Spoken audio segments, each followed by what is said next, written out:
For a more immersive experience, I recommend you wear headphones for this podcast.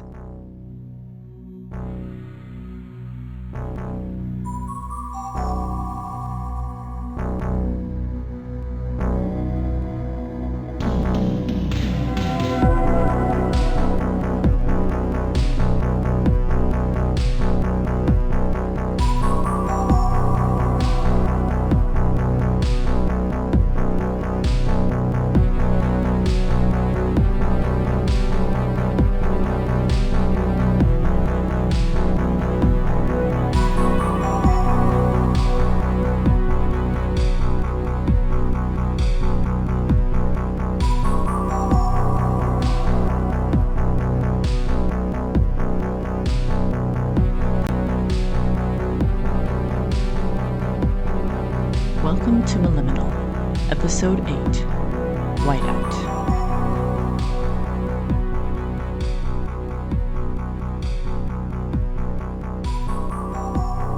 Hey listeners, it's winter. My tiny living space is kept warm by one of those old-fashioned wall radiators. It works wonders. For someone like me who runs cold as snot most days, it's nice to be able to live inside of a giant concrete oven. I lay in my bed under the mountain of quilts and I think about what it must be like to be a bread loaf. Baking slowly, steam puffing out, cozy. What the hell am I talking about? Who imagines being a baking bun? Anyway, I swing my legs over the side of the bed. I have one of those fluffy bathroom rugs there so my feet won't touch the cold tile, but the rug is warm. I stand up, joints creaking despite being a literal teenager, and I pull on an oversized tee and look out the tiny window of my living space. It's one of those bright, sunny winter days, the kind where it looks warm and inviting, but you just know the cold is going to bite your nose and cheeks the second you walk out the door. I wrap myself in a sweatshirt that's 4 sizes too big over the shirt and shorts, and I shove my bare feet into some slippers and open the door. The smell of burning wood and pine hits me in the face, and my nose stings in the cold. I walk the short distance across the lot to the gas co. It's early afternoon, shift change, and when I walk in, Bev is leaning over the counter, laughing at something Juan Manuel said. They both look up when the door chimes as I walk in and grin. I wave and shuffle over to the coffee machine, reminiscent of my old friend Jeb, dead-eyed and hollow, pouring the hot black liquid into a mug I brought with me. I lift it in a tired cheers and Bev laughs. I throw a pack of Little Debbies on the counter and she shakes her head disapprovingly. Caro, put some pants on. We gotta do something about this diet of yours, she says. I look at her and I think she sees it in my eyes, the flicker of fear about my eating habits and judgment. And she shakes her head quickly. The diner, hun. Let's go get you some real brunch. I frown at her. I'm going to stand outside your door till you come out, she threatens. Juan looks at her and back at me and grins, popping back the Gasco cap he's wearing at a jaunty angle. She'll do it, he says, shaking his head. She once stalked me out all night to get my college essays in. Crazy woman. I give an exaggerated sigh and make a face like I'm the most put-upon person in the world. I'm not. Incredibly inconvenienced by the idea of real food. I'm hungry. And how I definitely don't want to be distracted from my hell brain on this of all days. I do. Fine, I say, but I'm driving. I turn and walk out, but not so fast that I don't see the look of cringe Bev makes behind my back. I laugh. She makes me drive over halfway to Seattle for some reason, claiming the best diner in Washington was out that way. A diner is a diner is a diner, in my opinion, unless we're talking Denny's at 2 a.m. or Waffle Houses in general, but okay, sure. So here we sit. Giant plate of waffles bigger than me stacked in front of me with eggs and bacon and every other breakfast thing that you can think of, and Bev looking at me expectantly. I'm going to barf if I eat all this, I tell her. She laughs and tells me to do what I can. I frown and contemplate telling her that I'm dead serious. I was never really allowed to eat heavy breakfast foods growing up, and now I get sick when I try, which is why I usually stick to a Little Debbie muffin and coffee. I see her peering at me, though, like she knows something I'm not saying. Like maybe she sees a reflection of something familiar in me, and I remember she used to be a hairstylist to the stars. How many young starlets did she see? How many versions of me that didn't get away? She says we have all day. Eat what I want and take it easy. I do. Later, as we walk to my car, she asks if I want to go to Seattle and shop. It is such a random question, I start laughing, and I look at her like she's lost it. She plucks the shoulder of the old sweatshirt I'm wearing. It's wearing out in places, frayed cuffs and loose threads in some of the seams. I grin and tell her I don't really have the money to replace anything. And what does it matter anyway? It's not like I go anywhere but work. She tells me very gently that it might be nice to have something more my own style, other than the boys' clothes I stole from someone years ago, and basics from the ambiguous everything store lining my small closet.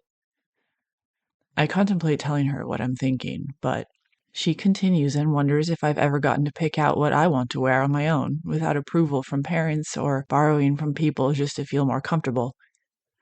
I stare at her for a second, and the truth of that question dawns on me.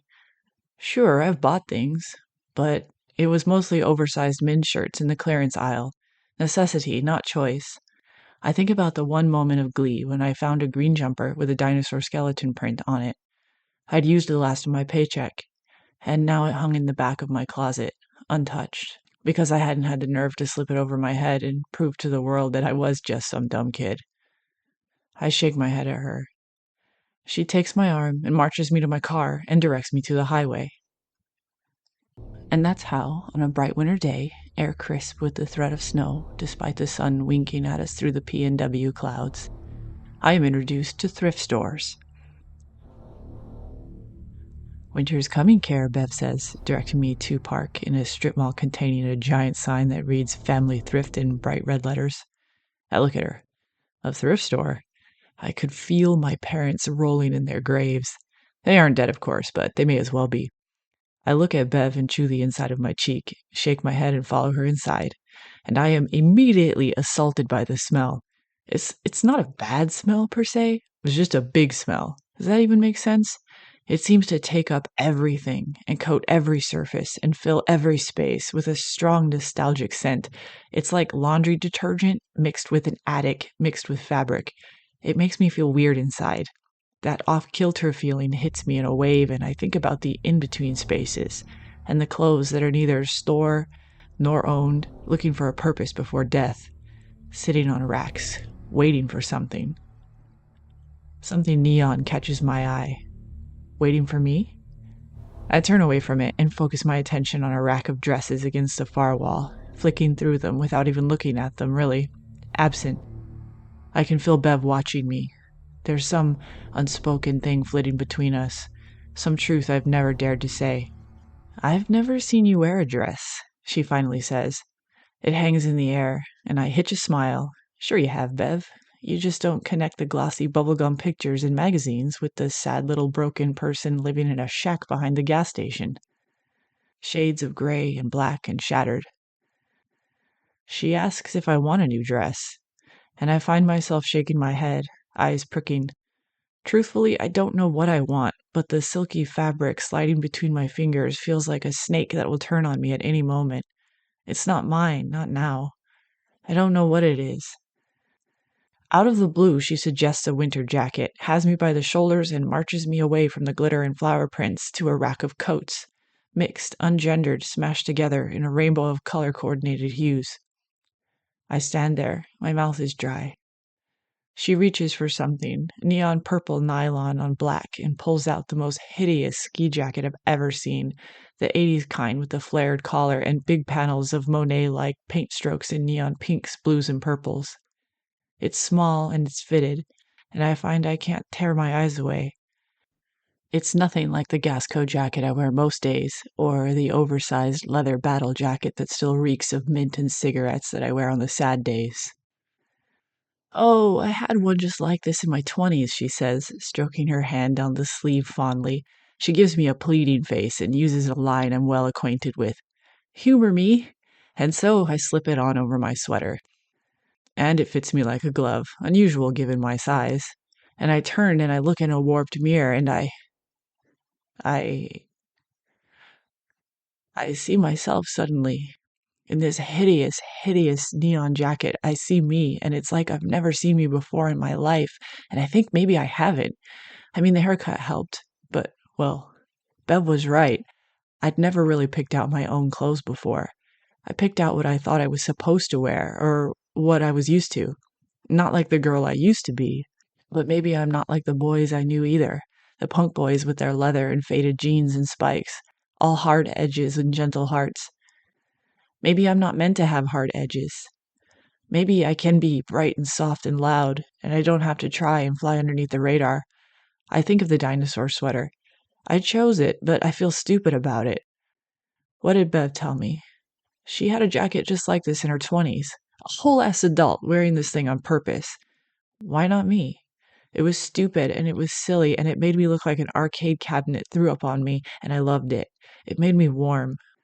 Bright, warm neons for the kid who's always cold. Colors built to be seen in the snow, in the dead of night. I would glow. She helped me pick out a few other things. High-waisted, acid-washed jeans from a time when jeans still had interesting details, buckles and straps and notched waistbands. I wasn't ready to try anything too crazy on top. Baby steps. I could stick with my band tees for now. But I was starting to discover something. And it was that I didn't want to be invisible anymore.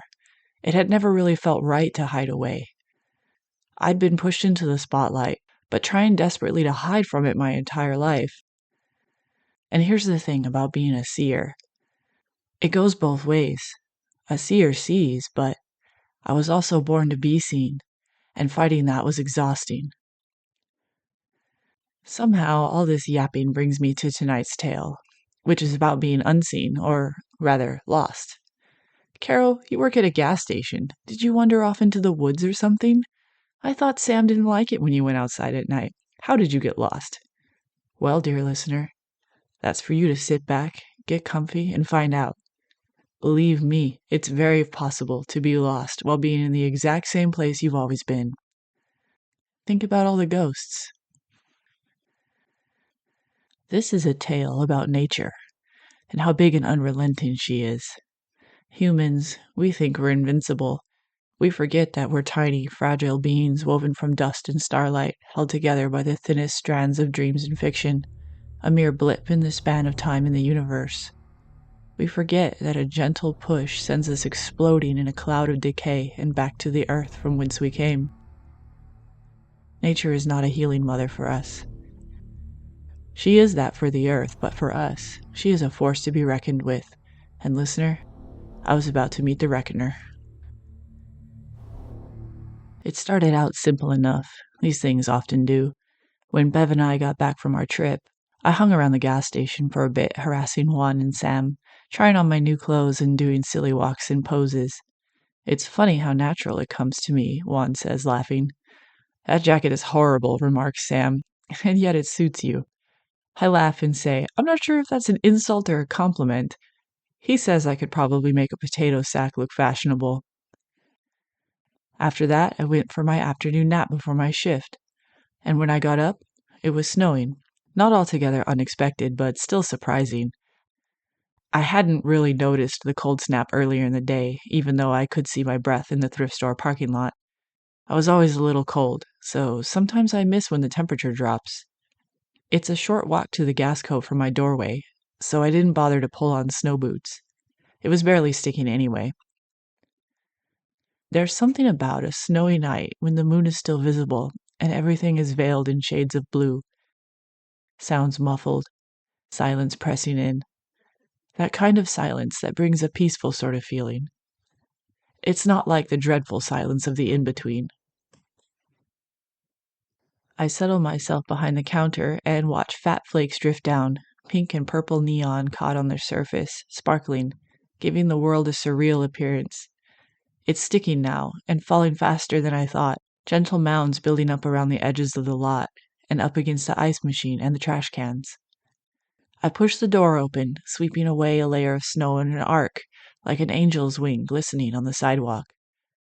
I inhale deeply in the cold air, sharp in my nose and throat like mint, and I pull the door shut and lock it. I remember the menthol cigarettes and the mint gum on your breath when you laugh. You already know this part. I do all of my chores, sweep and mop and stock the soda fridges with brightly colored varieties of pop, juice, and energy drinks, bringing frozen goods from the walk-in freezer. I pop the tab on one of the energy drinks. It smells like Fruit Loops and tastes like those chalky Smarties candies that come in pastel rolls at Halloween. I chug about half of it and feel the effects surge through my veins like electricity, and I'm reminded why I don't drink these. I clean the soda and the coffee machines at Mach speed, and that's about the time the fluorescent buzzing of the overheads rises sharply over the tinkling of the muzak and pops, plunging me into darkness. I'm twitchy, after effects of the energy drink, and I look around frowning. I try to see if I can spot the headlights of the Volvo cruising, but I can't actually see much. The lights outside have flicked off as well, and the only light is the moon veiled behind the clouds, reflecting on a world that has become completely white while my back was turned. I check my watch. It's only been an hour and a half, but I can see the snow has crept up the glass about 2 feet already, way past my knees. There's not even any tire tracks or animal tracks, just a perfect unbroken layer of plush. I pull out my phone and snap a pic, and I notice that I have no signal. The weight of the snow must have knocked out the lines. There's a sudden bang and it makes me jump, and dim orange lights come on slowly. Fire glows in the dark of the gas station. They have a louder hum than the usual fluorescents, and they are dim, flickering. Oh, the emergencies. The generator must have kicked on. I unlock the door and I push, but I can only move the snow mound a few inches. I'm not really worried about it, though. It's not cold inside, and the plows will be through sometime in the night. They usually come by around 4. I pull the door shut and relock it. Not sure why I do. There's not going to be anyone on these roads, but it's a habit, I suppose. Just gonna have to wait it out. I yawn and go to sit behind the counter and browse the new comics, feet kicked back on the desk. After a while, I feel a chill, and I glance up at the emergency lights and hop up on the counter. I'm too short to reach the vents from the floor. I stretch up on my toes, reaching to the ceiling with my hands, and feel nothing. The heat's off. I bite my lip and slowly lower myself down. Okay, no need to panic just yet. The plows are still going to come through at some point. I check my phone again. Signal's back, but it's weak, 1 bar. I send a message to the group chat. Hey, the power's out, and there's a snowstorm. Not sure when the plows are coming, but the heat's off. Careful driving in later. Hopefully the heat will come back before morning. I don't expect anyone to answer in the middle of the night. I set my phone face down and crawl off the counter, hopping back to the floor, a shiver running through me. From the cold? No. I look up and see the air at the far end of the store shift. Pixelated fractures like a low-quality video struggling to load. Static ghosts. I guess a snowstorm means nothing to beings made of broken shards of the in-between places.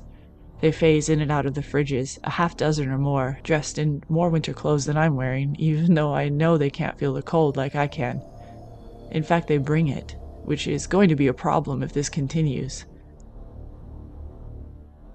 The air around me is distinctly cooler now, and I can't tell if it's from the ghosts or the weather. I stand near the door and the glass windows, and oh, the snow is halfway to my shoulder height now, and there's a frost forming on the inside of the glass. It's colder here, and I can see the condensation of my breath. My fingers are icy, so I step back, away from the chilled glass, and pull on my Gasco jacket and the gloves I wear when I'm stocking the freezer. My phone pings, but it sounds slow, like drawn out and half speed, lower somehow. But I think maybe that's in my head. I look at the message from Sam. It's just a light dusting here. I didn't see a report about a snowstorm. Are you okay without heat? Do I need to come get you? I frown. Sam only lives a few miles up the road. No, I respond. It's okay. I don't think you could get here if I wanted you to. I can't even get the doors open. The snow's too high. I doubt the roads are much better.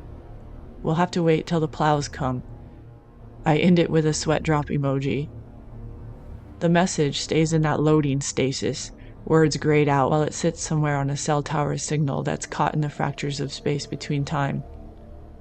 I glance back at the ghosts still shimmering at the far side of the store, ski suits and winter coats, ghostly breath coming out in puffs.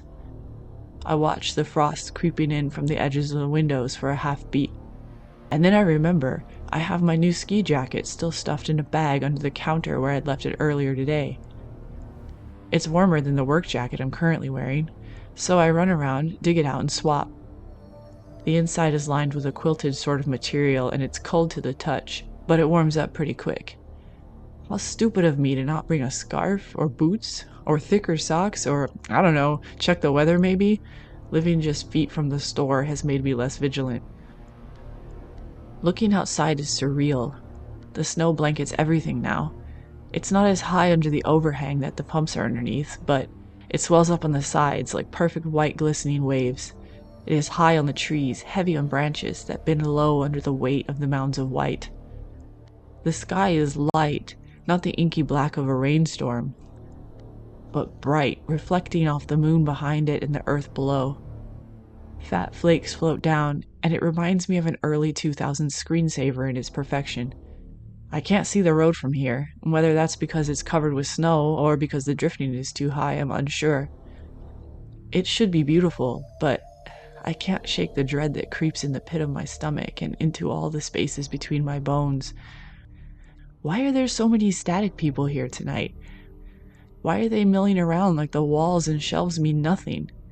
Usually when things like that happens, when the building doesn't appear to exist to them, it's because they are imprints of people who existed way before the Gasco was here. But these people are definitely from a more recent era, and the Gasco has been here at least since the late 40s, so I can't figure out why they are trailing through like there's no building here at all.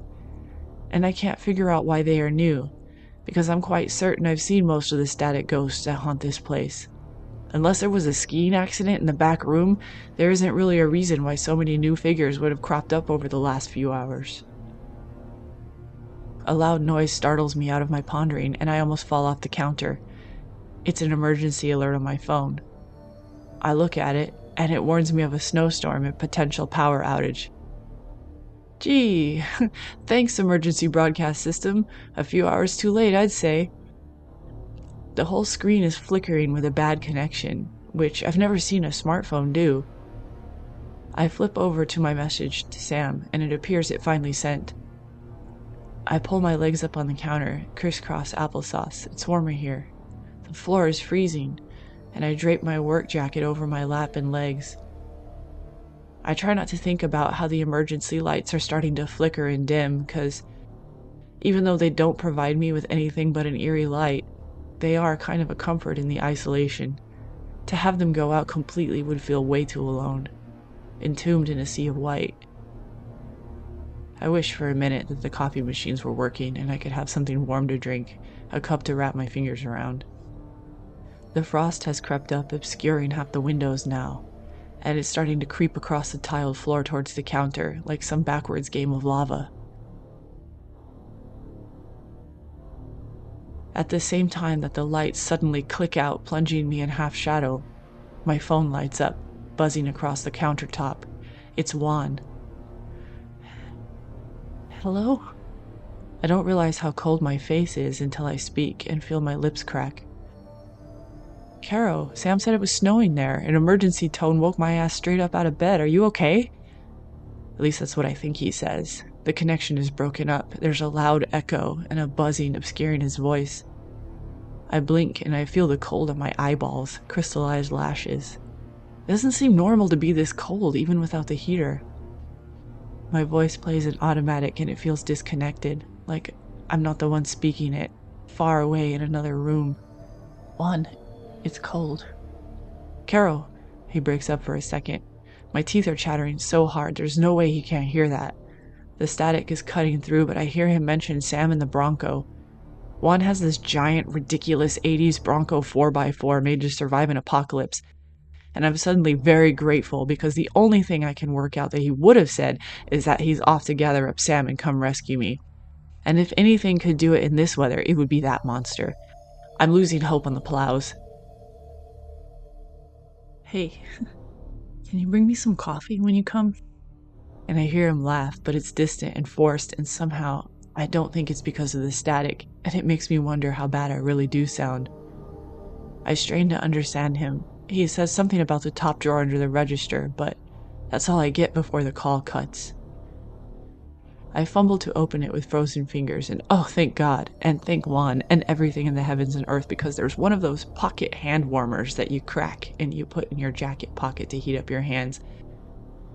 And I think, well, dang, I'm surely going to survive now, saved by a neon orange packet the size of a pack of cigarettes. I laugh a little half hysterical, crack it, and hold it between my hands underneath the jacket on my lap. And I feel the warmth start to creep in. It makes my fingers burn, that tingly feeling when you've played out in the snow too long and the feeling in your toes starts to creep back in once you get inside and cozy by a fire.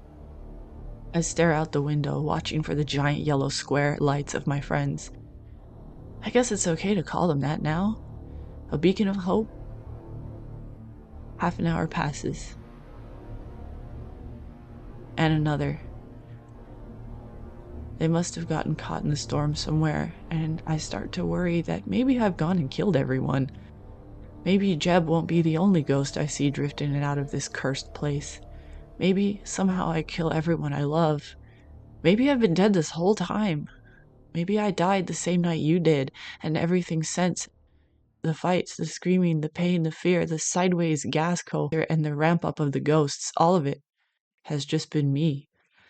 And not knowing I was really nothing more than the figures made of energy and broken hearts with no bodies, phasing in and out of the freezer section of an abandoned building. Maybe I'm not even here after all. Maybe I never was.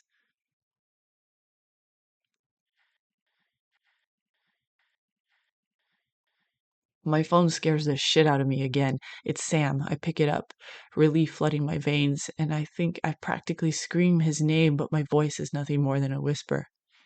Carol, where are you? He asks, voice frantic. What? I'm here, on the counter. I can't understand you, he says. You're cutting out. Where are you? He asks again. His voice is far away, crackling. It echoes like he's standing in a bathroom, and the buzzing is so loud I have to pull the phone away from my ear. I'm here, I say louder this time. Carol. I can hear his pitch rising. It's more frantic, matching the intense humming. We're here. The snow isn't that deep. It hasn't hit yet. We're here, inside, and you're not. He pauses and asks in a voice filled with more fear than I've ever heard in my life, Where are you? And I blink and I suck in a breath and drop my phone with a loud clatter. It bounces off the counter and onto the floor where it skids across the crackling ice that's formed there. Sam doesn't think I'm playing some prank. He knows. Something's wrong and he knows. And oh, have we all died? Are we on different planes and can't even reach the comfort of each other? I slide down and slip sideways on the icy tile and something catches my eye. The glitching. The static ghosts. I scramble up and I grab onto the shelves, slipping and sliding towards them. The freezer. I touch my hand against the fridge glass, frozen and cold, but there's no buzz of life or electricity. I hear it all around, though, the buzzing. I scramble to the door where the frozen goods are kept, the walk-in freezer I was in earlier tonight when I was stalking and sucking down an energy drink. And cripes alive, my vision is fractured. It's like I'm looking through a bad CRT video. Everything's broken up and glitching. I grab the handle, yank it open, and step across the threshold. And arms catch me, and they are warm and alive, and the humming has stopped, and I stumble to my knees, unable to feel my limbs, and Juan is trying to hold me up with his arms under mine. Holy shit, Caro, what the hell happened? Did you lock yourself in the freezer or something? And he's half grinning, but his eyes are scared. Sam is standing behind him, and I can see the look on his face lit up by the very much working fluorescence. He's holding my phone in one hand, the screen shattered from where it had slid off the counter. And I know he's trying to work out how I could have called them from the freezer I was apparently locked in when my phone was out here, busted on the floor. I don't know how to answer that, how to tell him I was never locked in the freezer at all, but he never asks, as is Sam's way. 'Cause he knows. But it doesn't matter at this moment because what I know is that I'm not dead. And they aren't dead. We're all very much alive. And with that knowledge, I sank to the floor in relief, dragging a sputtering wand down with me. Just this morning, I discovered a new version of myself I didn't know existed. And if I'm still alive, it means I could finish what I'm trying to start. There's still time to figure out myself, my life. I just need to remember the fundamentals of the Gasco on the cold and endless nights during the third shift. I need to remember to be watchful of my surroundings, and maybe take a leaf out of my childhood friend's book. Always have a backup plan, a go bag, just in case things go sideways.